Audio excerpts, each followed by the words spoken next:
जब पूरी दुनिया न्यू ईयर की गिनती कर रही हो, 10, 9, 8 और ठीक रात के 12 बजे पर आपके फ़ोन पर उस इंसान का कॉल आ जाए जिसे आपने सालों पहले खो दिया हो, तो वो न्यू ईयर होगा या दिल की सबसे गहरी याद। पूरा शहर रोशनी में नहाया हुआ था, चारों तरफ हंसी, शोर, पटाखे और हैप्पी न्यू ईयर की आवाज़ें।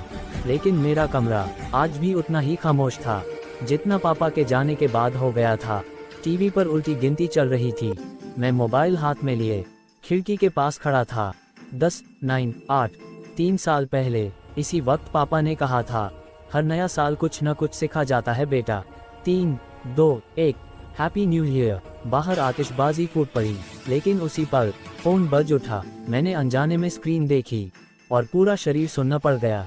कॉलर आईडी पापा। मेरी उंगलियां कांपने लगीं, दिल जोर से धड़कने लगा, क्योंकि सच्चाई ये थी, पापा की मौत को पूरे 3 साल हो चुके थे। मैंने आंखें बंद की, खोली, नाम अब भी वही था। फोन लगातार बज रहा था, जैसे कोई कह रहा हो, उठा ले, इस बार मत छोड़। आखिर दर्द, यादें और हिम्मत सब एक साथ इकट्ठा करके मैंने कॉल उठा ली। हेलो। कुछ सेकंड तक सिर्फ सन्नाटा, फिर वही आवाज़ जिसे मैं हर न्यू ईयर सबसे पहले सुनता था, हैप्पी न्यू ईयर बेटा। मेरी आंखें भर आईं, गला रुंध गया, सांस लेना मुश्किल हो गया। पापा आप। मेरी आवाज़ टूट चुकी थी। वो हल्के से बोले, डर मत, आज का दिन खास है, इसलिए आया हूँ। बाहर लोग जश्न मना रहे थे, अंदर मेरा वक्त थम चुका था। उन्होंने कहा, जब सब नए साल की शुरुआत हंसी से करते हैं, तू हर साल खुद को मजबूत दिखाने की कोशिश करता है। मेरे होंठ कांपने लगे। वो बोले, मैं देखता हूँ तुझे, ऑफिस में हंसते हुए, दोस्तों के बीच मजाक करते हुए, और उन रातों में भी जब तू अकेले बैठकर मुझे याद करता है। मैं फूट फूट कर रो पड़ा।